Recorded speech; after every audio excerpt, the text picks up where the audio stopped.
I pulled into the Fresh Wave laundry lot 15 minutes early.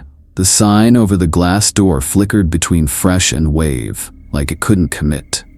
Inside, rows of industrial washers glowed harsh, hospital white. The air tasted of powdered detergent and damp cotton. Somewhere in the back, a dryer thumped in an uneven rhythm. Loose belt, or someone left change in a pocket. Either way, it tapped in your chest. A silver Civic rolled in crooked, taking 2 spaces. The driver, young, messy hair, wrinkled polo, spilled coffee on his hand, shook it off, and grinned like we were clocking into a party.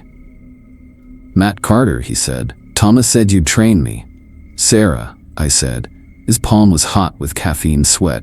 The entry bell gave a weak ding as I unlocked the door. The fluorescents hummed overhead.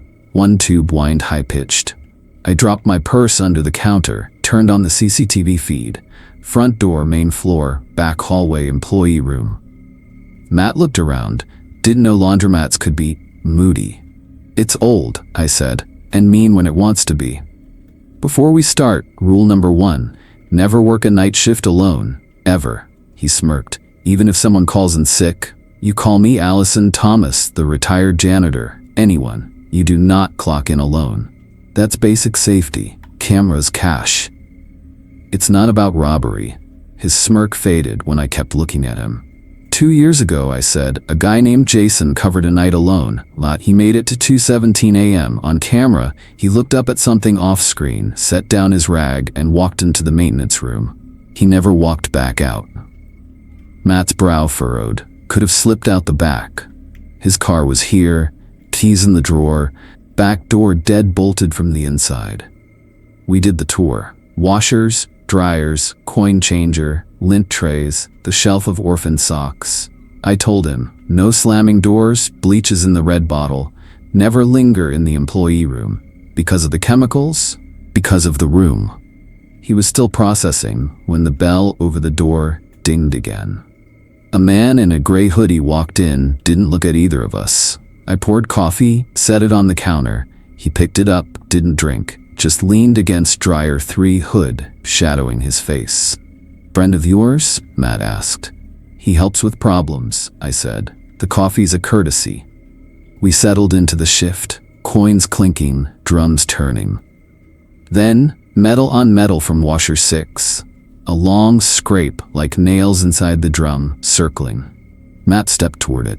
"Stop," I said. "That sounds like a kid crying," he whispered. "It's not a kid. It's never a kid. Rule 5, after 10 p.m. you don't investigate washer 6. You don't open doors you didn't close yourself." The scrape ended, with a palm-shaped print pressing against the inside of the glass, then sliding down. The hoodie brushed a knuckle along the machine's frame. The noise stopped instantly. Matt carried lint to the trash, like glancing back at washer 6. He still didn't believe. "That's fine. The night teaches faster than I can." Near 11, I told him, "We'll talk about the next rule soon. Big one." He tried to joke. I didn't. "Rule 1, I said, tapping the counter, "is the reason you're standing here." Jason broke it. "Don't make me tell your sister you did the same." That breath still clung to the air. As Matt bent back over the washer doors, rag in hand. It wasn't the clock that told me the shift had changed. It was the room.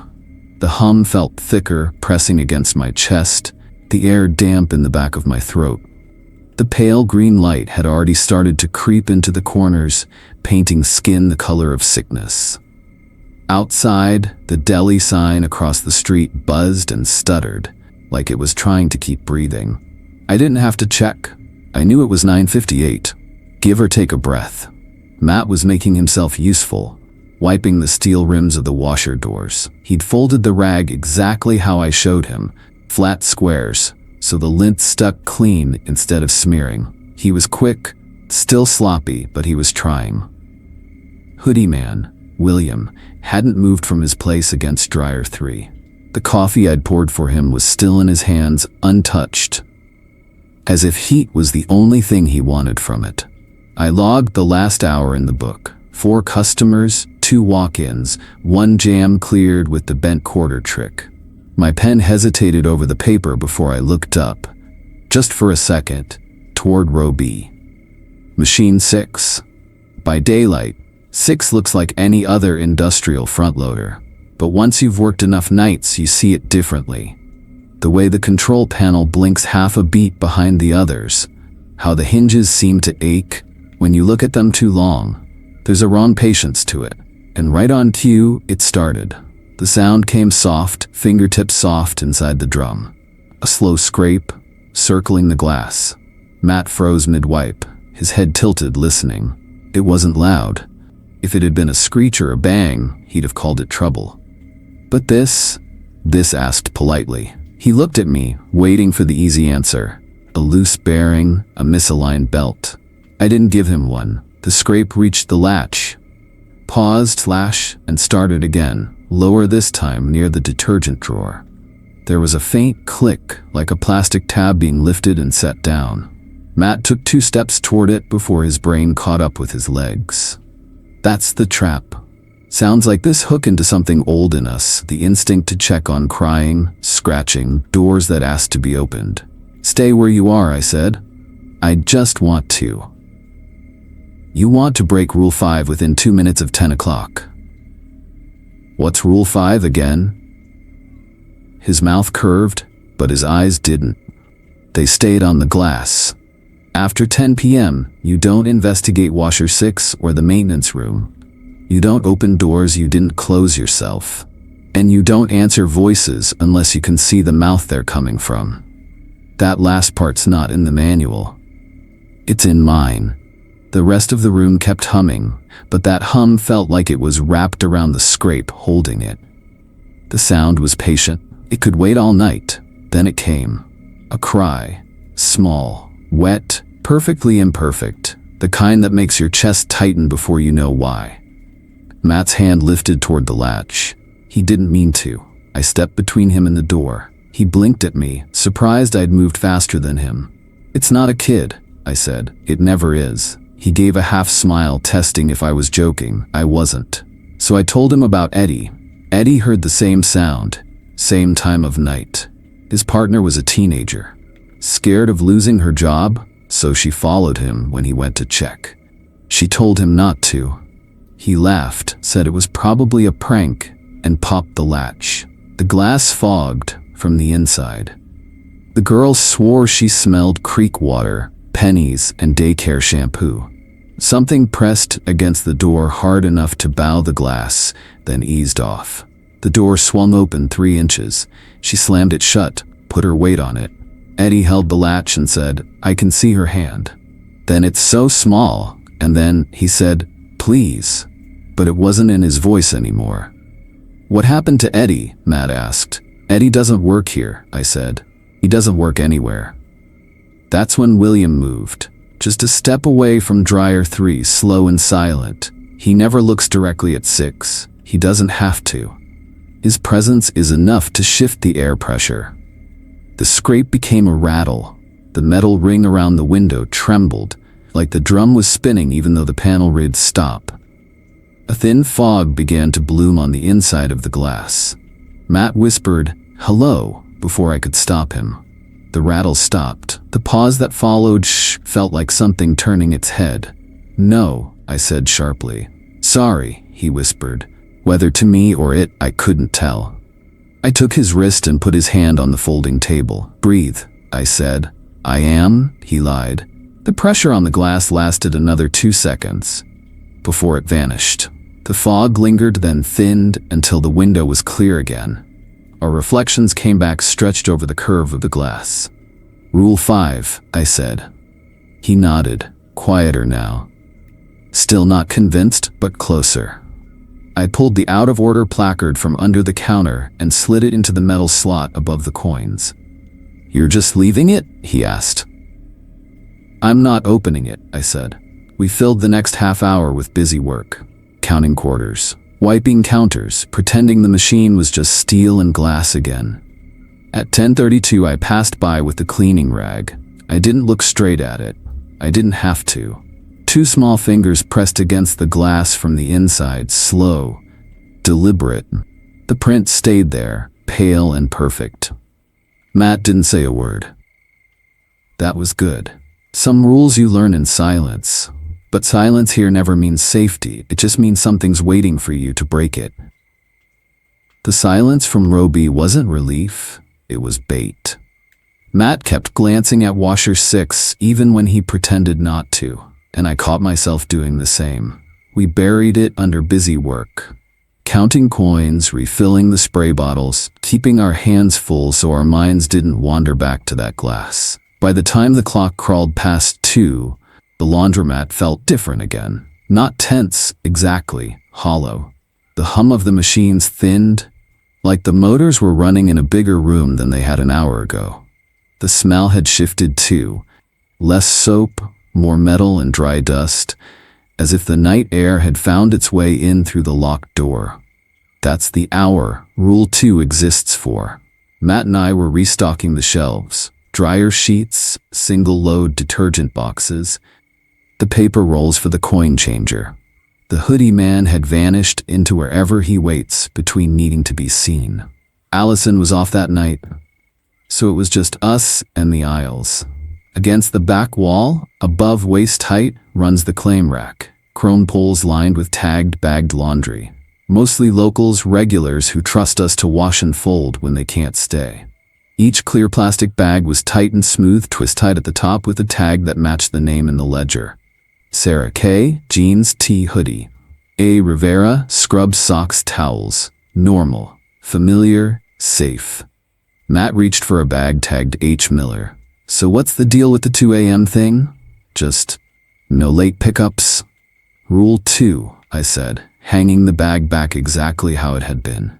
No handing over laundry to strangers after 2 a.m. No taking it from them either. That's it? No late night service? That's not even creepy. That's just bad for business. It's worse for people, I said. He snorted. Let me guess. You're gonna tell me some guy picked up a shirt after 2 and spontaneously combusted? Not exactly. I leaned against the claim rack, eyes on the neat line of plastic-wrapped bundles. It was a Tuesday, dull night. Employee named Jamie was on with a part-timer. 2:12 a.m., a man comes in, hood up, head down, hands in pockets, says he's here for a rush job, claims his laundry was dropped off that afternoon, gives the right last name, even points to the bag on the rack. Jamie checks the tag, matches the name, hands it over. So? Matt shrugged. So, 5 minutes later the door opens again. Same name, same bag on the counter. Only this time it's the man who actually dropped it off earlier that day. Mix up? I shook my head. The security camera caught the first guy leaving. He doesn't touch the door handle. He just walks right through the glass. No shatter, no noise. His bag didn't swing in his hand either. It sort of drifted along with him. Matt grinned, but it was all surface. You're kidding. The second man, I went on, opened the bag right there on the counter, said the jeans inside were his, said the hoodie smelled like his house, but the socks were too small, the shirts were all the wrong size, and the dryer sheet scent was nothing we use here. He got pale, kept saying, "This isn't mine," over and over. What'd you do? Jamie told him Rule 2 and he left without the bag. Matt chuckled, shaking his head. Yeah, sure. Must have been drunk or high. People get weird at that hour. I didn't laugh with him. The second man came back 2 days later, wearing the same clothes from that bag, and I let my eyes drift to the window. Something about the way he stood wasn't human, like his body was wearing the clothes instead of the other way around. Matt's grin faltered. You're saying? I'm saying we never saw the original man again, and whatever came back, it wore his face like it had borrowed it. He didn't joke after that. The claim rack shifted on its mounts, just a small metallic tremor, like someone brushing past. Every bag swayed half an inch. I caught Matt watching the bags move, and not the space between them. Good. Some lessons stick fast. I logged the time in the book, 2:04 a.m. No exchanges. Then I slid the ledger shut with a snap. Rule 2, I repeated. It's not about being polite, it's about knowing who's still people. And sometimes, the ones you know best are the first to stop being people. That truth followed me into the next night, because when someone you've known for years walks in wrong, you feel it in your bones, before you understand why. After the 2 a.m. quiet, the night settled into a slow, uneasy rhythm. Matt hadn't said much since we closed the ledger on Rule 2, but I could tell he was still chewing on it, eyes flicking to the claim rack now and then, like he was making sure nothing moved on its own. Hoodie Man hadn't come back yet, which should have been a relief. I was halfway through the next round of machine checks when the front bell chimed. 2 crisp notes that usually mean regular. I've worked enough midnights here to know danger doesn't always kick the door in. Sometimes it strolls in wearing a familiar face. It was a little past midnight, the lull between the late crowd finishing up and the real night creatures drifting in. The hum in the laundromat was steady. A low white noise from the big industrial washers. The air smelled like soap and warm fabric, layered over the faint, metallic bite of bleach from the back room. Matt was restocking dryer sheets, pulling each box from the carton, stacking them in perfect lines. I was doing the ledger, machine runtimes, cash drops. The front bell chimed again, 2 crisp notes, the kind that mean local regular. I looked up. Linda. Everybody in Riverdale knows Linda. 3 kids, a job at the diner on Main, and a tote bag that says best grandma ever, even though she's not 50 yet. She's the kind of person you don't even think of as customer, just part of the room when she's here. She folds her laundry with the precision of a card dealer, hums old songs, never complains when a machine eats a quarter. Tonight, she wasn't humming. She walked in stiff, holding that tote like it was full of glass. No eye contact, no nod. She moved to the far folding table, the one under the buzzing fluorescent that always flickers on the left, and dumped the contents of the tote in one slow spill. I almost called her name. Then I saw her head. At first, I thought she'd strained her neck, her chin almost touching her shoulder. But her face stayed forward, her jaw and mouth aimed straight ahead, while her eyes, both eyes, rolled toward me, tracking me across the room without the rest of her turning. Every nerve in my body pulled tight. Matt, oblivious, started walking toward her. "Hey, Linda." I caught his sleeve hard enough that he stumbled. "Back," I said, low. "Now." "What? That's Rule 4, I whispered. "Go." I didn't wait for him to argue. I pulled him toward the narrow hallway that leads to the chemical room.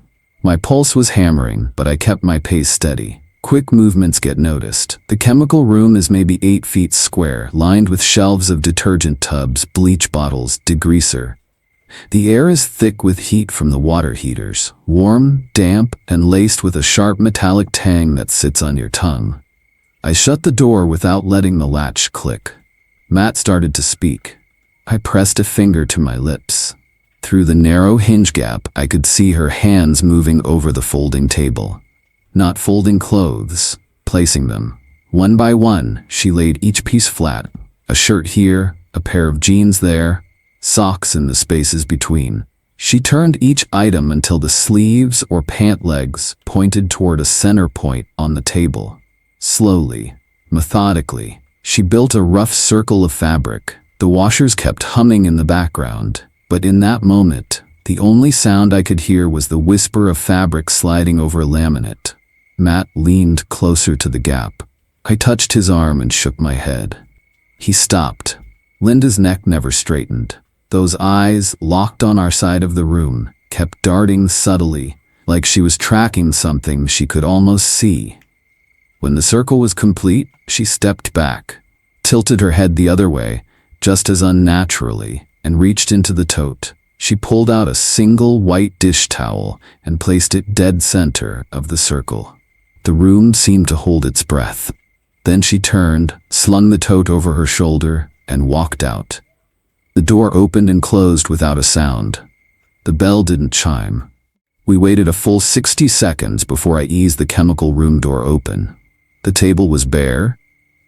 No clothes, no towel, but the surface was damp in a perfect ring, darker than the rest of the laminate. The air smelled of wet fabric, overlaid with something sharper. Iron, maybe. Or pennies. Matt swallowed. What the hell was that? She looked. Not our business, I said. Not now. He frowned. You think she's sick? That neck. I shook my head. People with bad necks don't roll their eyes toward you without moving their face, unless they're not people anymore. He didn't answer. His gaze flicked to the table again, then to the front door, as if expecting her to come back. I took the ledger from under my arm, flipped to a blank space, and wrote, 12:17 a.m., Rule 4. Circle. Damp ring. Iron smell. I underlined iron twice. Before I closed the book, I added one more line in smaller writing. Circle matches size of table in room 10. That's not something Matt needs to know yet, but it's something I can't forget. As we went back to our tasks, the smell lingered. Warm, wet cloth and that sharp metallic edge. It clung to my throat, the way some things do when they're not just smells, they're warnings. And I knew this much. People with bad necks can't look at you like that. Not unless something else is looking out from behind their eyes and waiting to be noticed. The wall clock in Fresh Wave isn't centered. It hangs a few inches to the left over the back door. Its round face framed by yellowing grout lines and water stains that creep down the brick like veins. It's ugly, but it's honest. Unlike the cheap quartz clocks you find in diners, this one never gains or loses a second. I've built my nights around that clock. At 10:59, you start walking toward the front door. At exactly 11, you slide the deadbolt home. You do not wait. You do not finish this one thing first. Rule 6 is not flexible. It was a Tuesday, the kind of night where the laundry carts squeak louder than the machines. Allison was homesick, so it was just me and Matt. The shop was empty except for one dryer still spinning in the far corner. I was at the folding table, matching socks under the flicker of the fluorescent, when I noticed the clock. 10:57. Matt, I called. Time to lock up. He was leaning on the counter near the front, tapping at his phone, the coin changer humming beside him. Yeah. I folded another shirt. 10:58. Matt, I said again. Now. He didn't move. He was watching something outside through the glass. Expression casual, almost smug. 10:59. I wiped my hands on my apron and started toward him. The smell of damp denim and bleach hung heavy in the air. The hum of the dryers felt thicker, like the sound had weight. He glanced over his shoulder at me, grinning. You really think something bad's gonna happen if I'm a couple minutes late? Not think, I said. No. He turned back to the door, both hands in his pockets. 11. The clock's second hand clicked into place. Matt stayed where he was. 11:01. Matt, relax, he said, pulling the keys from his pocket. I'll give it another minute, just to see what happens. My stomach went cold. There's a tone people get when they're about to do something stupid. A lightness, like they're trying to convince themselves they're in control. I was halfway to the door when the hum from the dryers faltered, not stopped, just dipped, like something pressed on the sound. I thought of Rebecca. 15 minutes late, I said, not looking at him. She was still sweeping when the door swung open. She didn't see anyone, just felt the air change. Cold and wet, like the steam from the dryers had turned inside out. Of 3. Matt's grin twitched. And?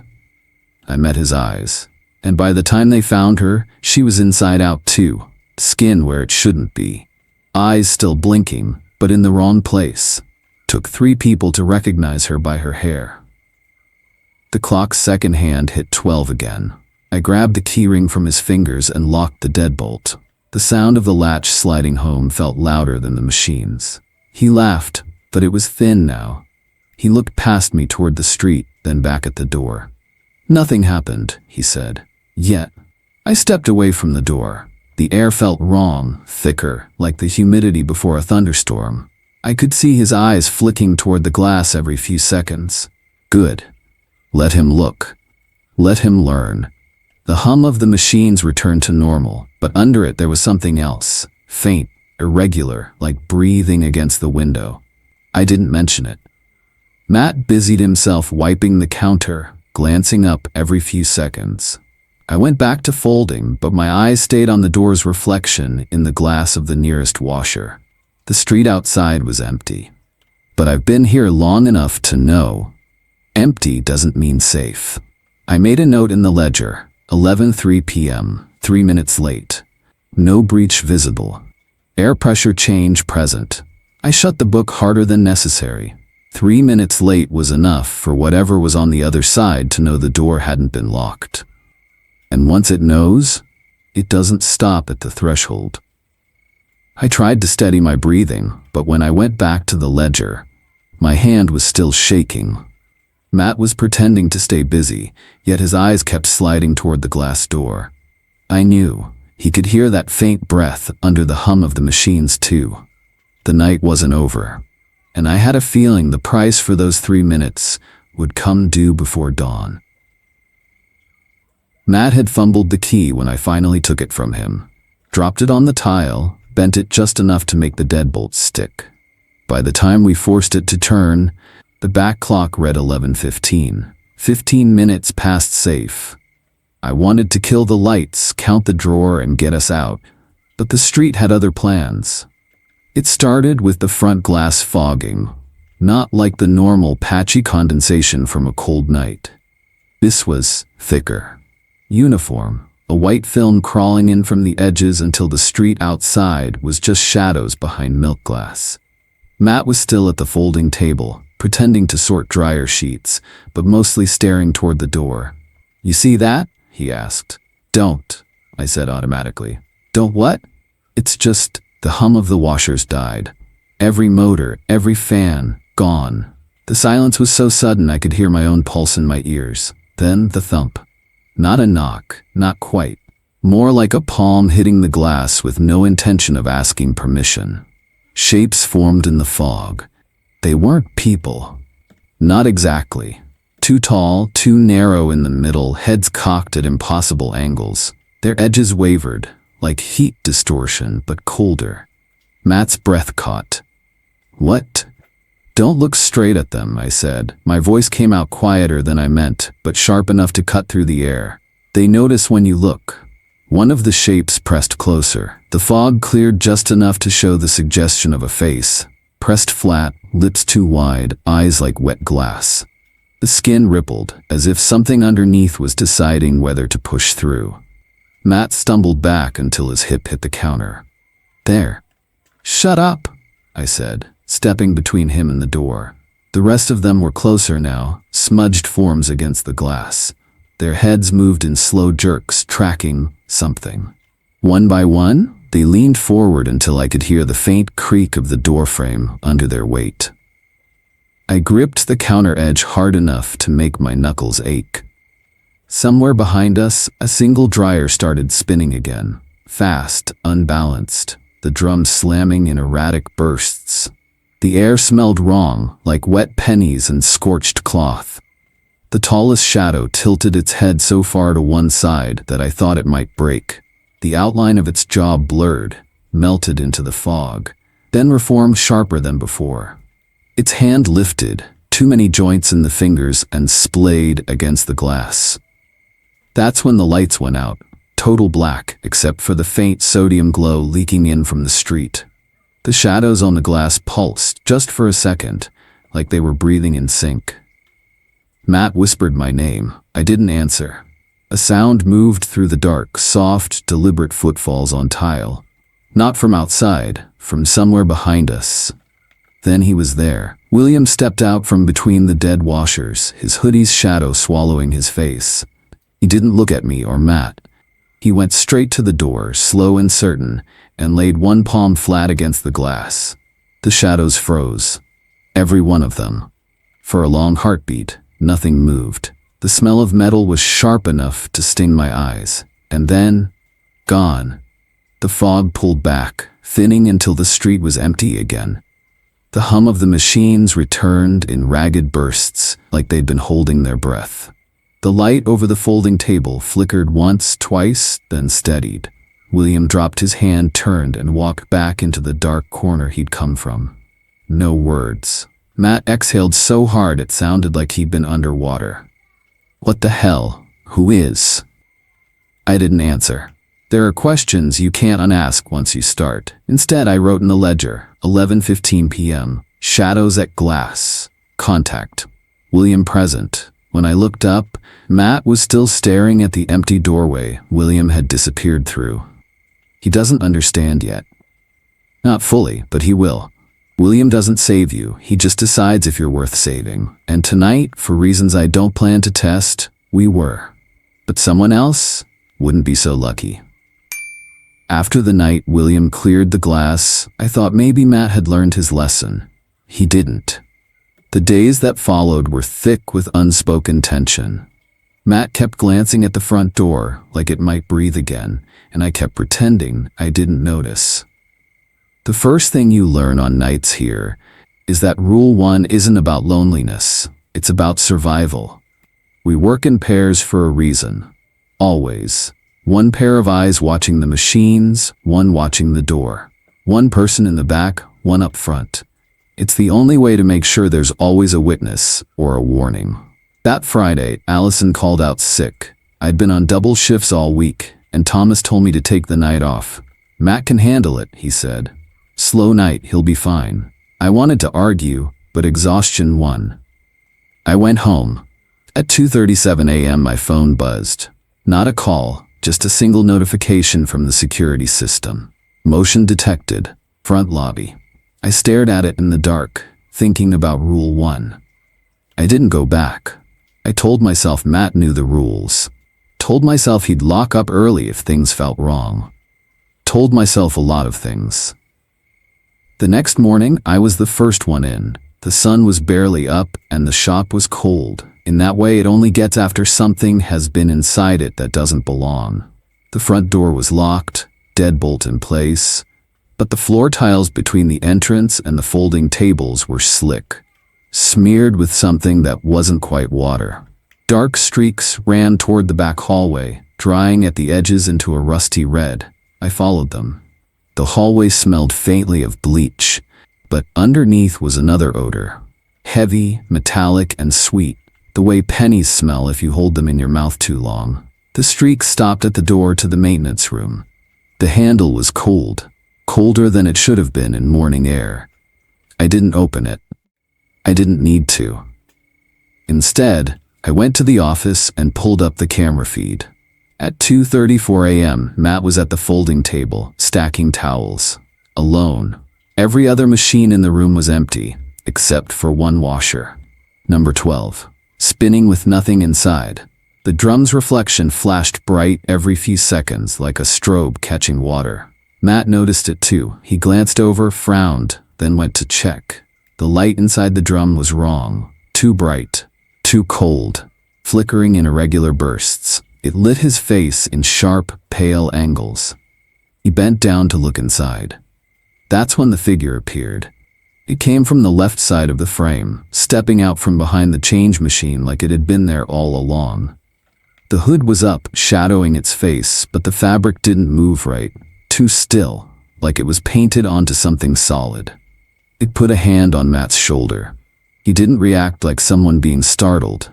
He just stopped. Every muscle locked. His eyes flicked once toward the camera, and for a second I thought he'd call out. Then he turned and followed the hooded figure toward the back hallway. His steps were slow, deliberate, like he was matching a rhythm only he could hear. They reached the maintenance room door. The figure opened it without touching the handle. Matt stepped inside. The figure followed.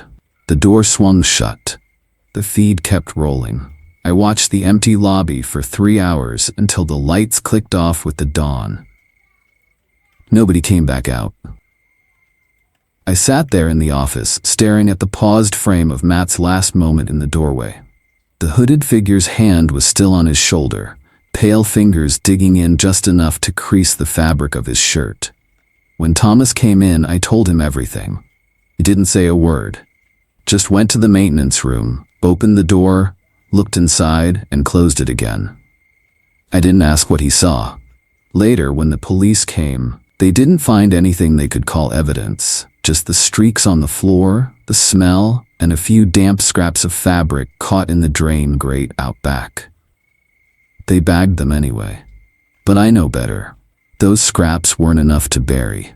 And whatever followed Matt into that room, it doesn't leave anything you can put in a casket, but it leaves the space he should be in, and spaces here never stay empty for long. After Matt was gone, the shop felt hollow, in a way bleach and hot water couldn't clean. We spoke less, moved slower, kept our eyes on the corners. Nights didn't feel safe anymore, not that they ever were. By the time you've worked a few weeks at Freshwave, you learn the layout in your bones. Which washers have the stiff doors, which dryers eat quarters, and which machine you never ever touch after 10 p.m. Number 6. It sits halfway down the left row, directly across from the folding tables. The enamel on its sides is chipped, showing rust, the color of dried blood.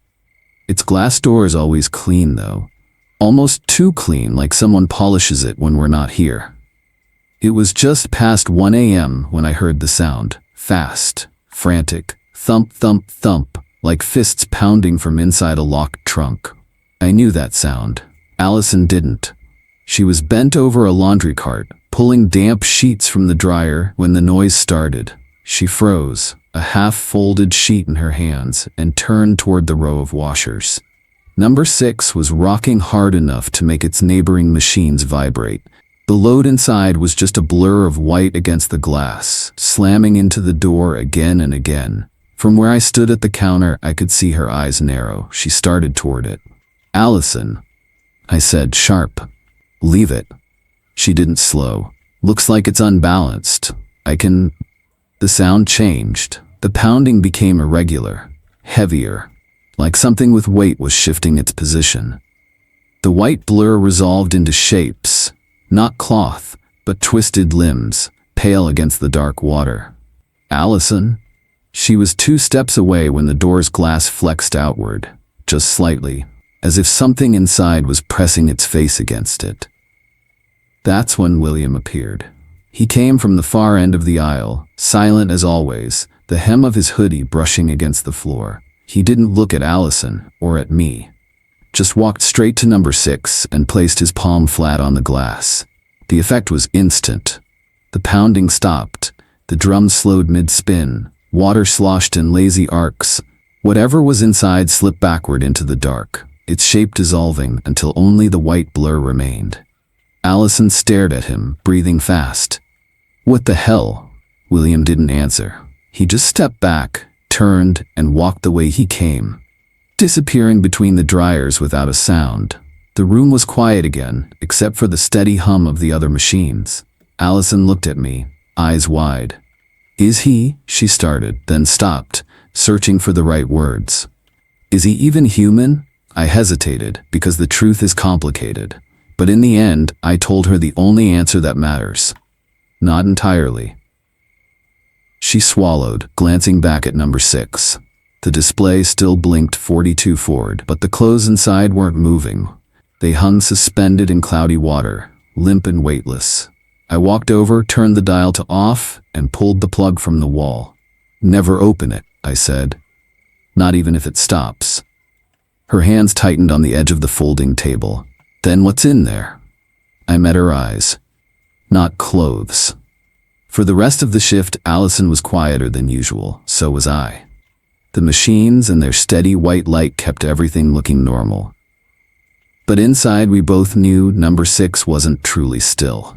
I half expected William to reappear, but he vanished the moment his hand left the glass.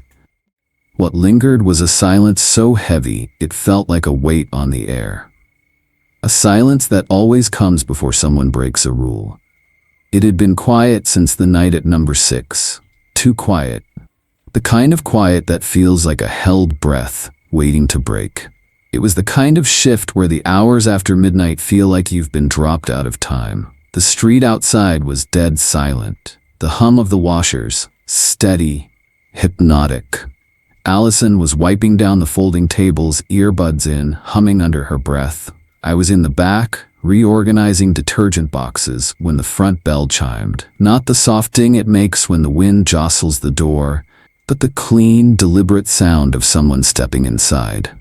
I checked the clock above the office door. 2:13 a.m. Rule 2 lit up in my head like a warning siren. No pickups after 2 a.m. Allison, I called, moving toward the front. She'd already pulled out one earbud and was smiling politely at the man standing in front of the counter. He was tall, broad-shouldered, wearing a denim jacket darker than the night outside. His head tilted, just slightly, like he was sizing up the space instead of the person in front of him. "Just here for a pickup," he said. "Should be under Walker. Big bag. Got a ticket?" Allison glanced at me, unsure. I shook my head once, sharp. "Sorry," I said, stepping behind the counter between them. "We don't do releases after 2. Come back tomorrow." He smiled. It didn't reach his eyes. "It's important. Can't wait till morning."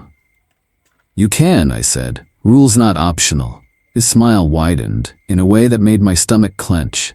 The skin at the corners of his mouth stretched, pale and thin, like it might tear. And his eyes, God, his eyes started to run, not tears. Thick, black rivulets sliding down his cheeks, tracing his jaw, dripping onto the counter. Allison made a small sound in her throat and stepped back. He leaned forward, the smell of damp wool and something acrid hitting me like a wave. "Don't make me ask again." That's when his hands changed, fingers lengthening, nails tapering into something too sharp, the joints bending backward just a little too far. His denim sleeves pulled tight around them, seams straining. "Allison," I said, keeping my eyes on him. "Back room, now." She hesitated. 7 minutes. Lock the door."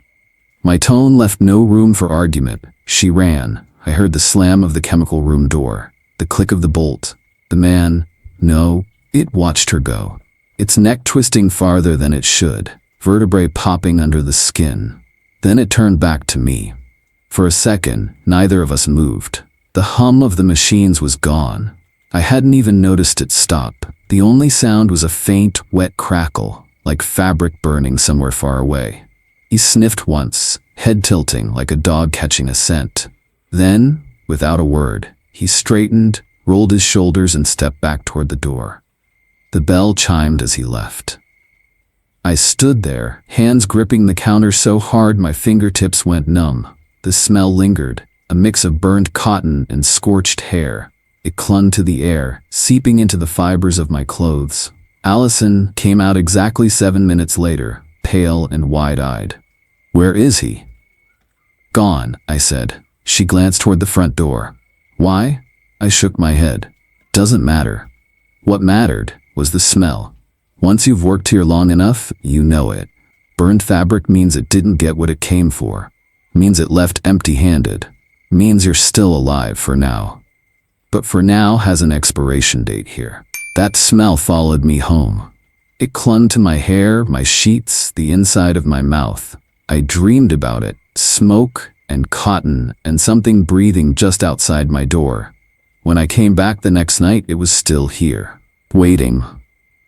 Burned fabric, scorched wool. It clung to the vents, soaked into the mop heads and settled in the creases of my jacket. No amount of detergent would get it out. Allison was already there, folding with mechanical precision. She didn't look at machine number 6. She hadn't, since William stopped it 2 nights ago.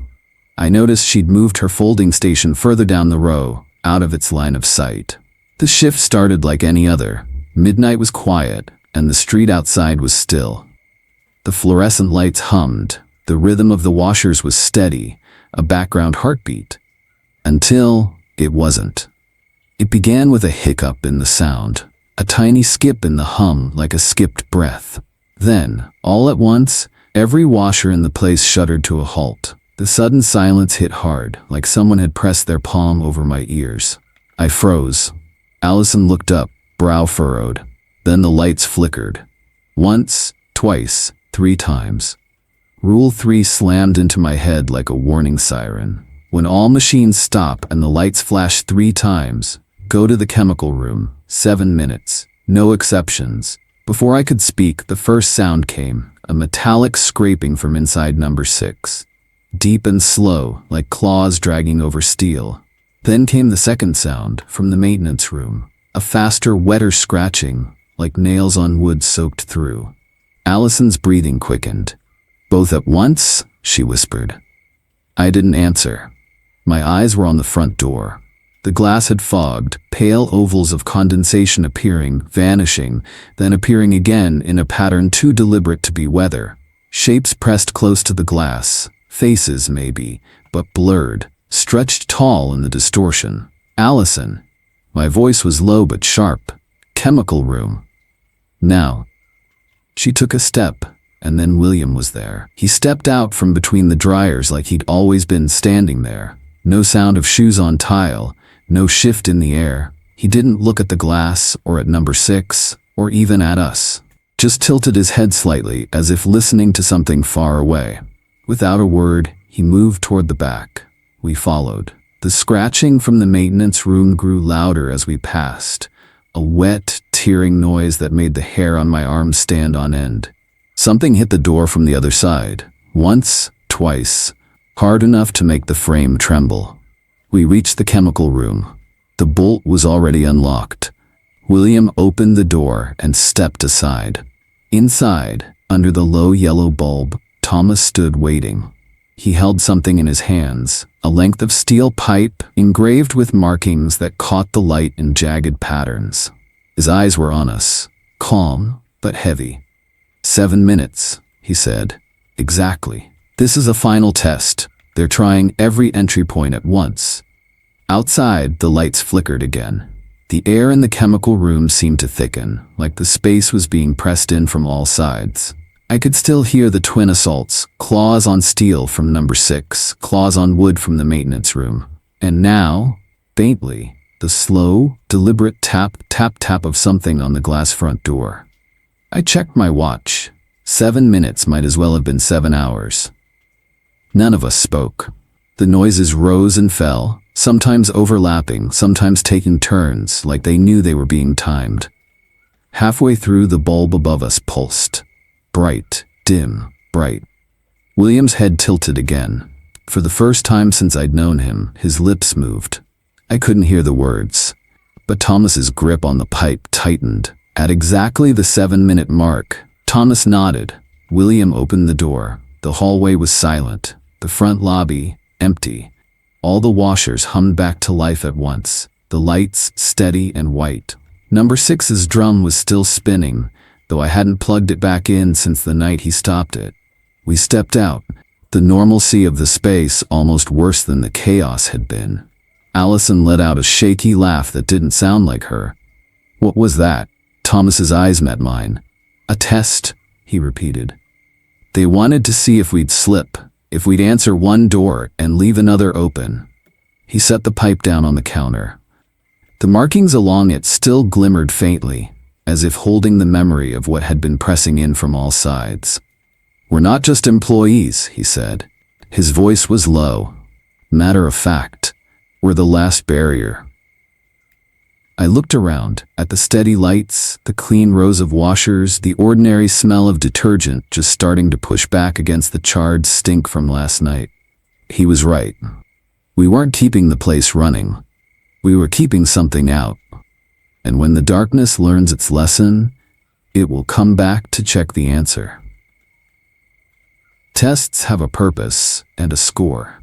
We passed, but that didn't mean we'd won. If anything, it meant they knew exactly what we could handle and how to push harder next time. The night after the test, none of us pretended things were normal. The shop smelled like bleach and detergent, but underneath was that metallic tang you can taste more than smell. A reminder that something had been pressing in from all sides just 24 hours ago. Thomas was already at the counter when I arrived. The engraved steel rod from last night laid out next to 2 smaller plates, each etched with the same glowing symbols. Allison was beside him, jaw tight, arms crossed. William stood apart, leaning against number 6. His hand rested on its metal casing, fingers splayed. like he could feel a heartbeat inside it. "We won't get another warning," Thomas said without looking up. "Tonight they'll try to tear the barrier down." Before I could answer, the first sound hit. It wasn't a knock or a scrape, it was a rip, like someone was tearing through the roof with something sharper than steel. Dust sifted down in a pale mist over the washers. The hum of the machines seemed to shrink away, leaving the noise raw and alone in the air. "All rules apply," Thomas said. "Every single one. No exceptions." He handed me the steel rod, gave Allison one of the smaller plates, and pressed the other into William's palm. Allison swallowed. "What do we do with them?" "Keep them between you and whatever comes through." Another rip, longer this time. A jagged crack opened in the ceiling, fine flakes of plaster raining onto the folding tables.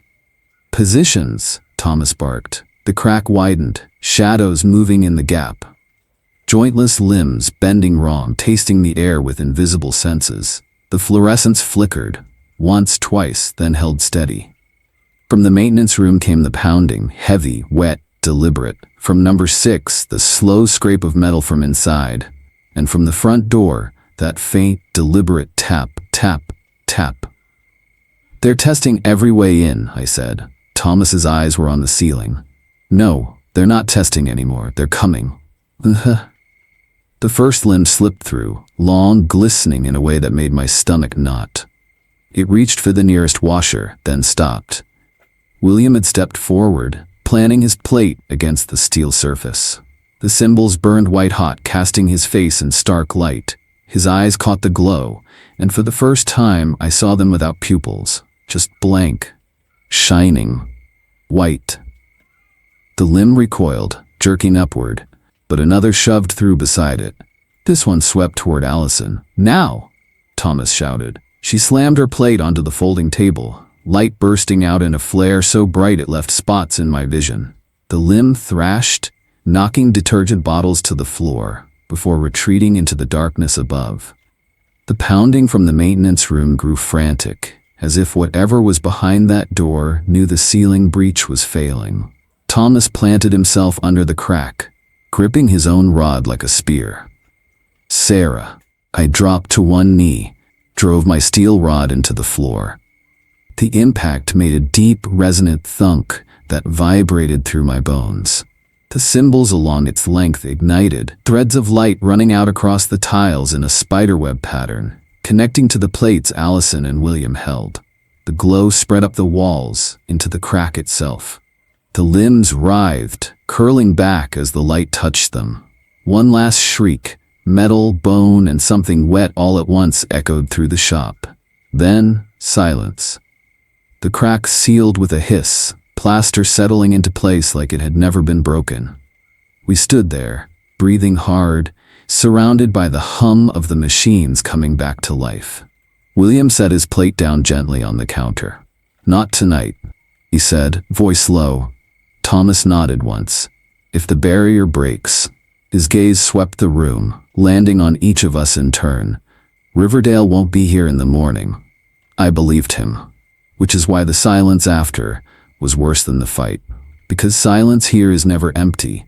It's just the part where you can't hear what's already moving. The ceiling was whole. The machines were humming their steady rhythm. The air smelled of detergent and damp cotton, just like it always had. If someone walked in right now, they'd never believe what happened a few hours ago. That shadows had teeth. That the ceiling had split open. That the four of us had stood against something that should not exist. Thomas locked the front door, turned the closed sign. "Go home," he said. "Rest, but don't relax." Allison nodded, but her eyes were still fixed on number 6. She hadn't moved from her spot since the fight ended. William stood beside her, hand resting on the machine like he was listening to it breathe. I stepped out into the early morning chill. The street was empty, Riverdale waking up somewhere beyond the horizon. My shoes scuffed over damp pavement, and I realized the glow from the shop's lights still clung faintly to my skin. When I got home, the house was still. My son was asleep in his bed, small chest rising and falling, hair a mess of soft curls. I sat on the floor beside him and just listened to him breathe until the knot in my chest loosened, just a little. I told myself it was over for now, that we'd held the line, that the barrier was still in place. But when I opened my work bag to pull out my jacket, I froze. There was a bundle inside, a child's shirt, soaked through, smelling of detergent and damp fabric. The tag where the name should have been was blank. I knew I hadn't picked it up. I knew no one had handed it to me. From somewhere deep in my memory, I heard the sound again, the slow, metallic scrape from inside number 6.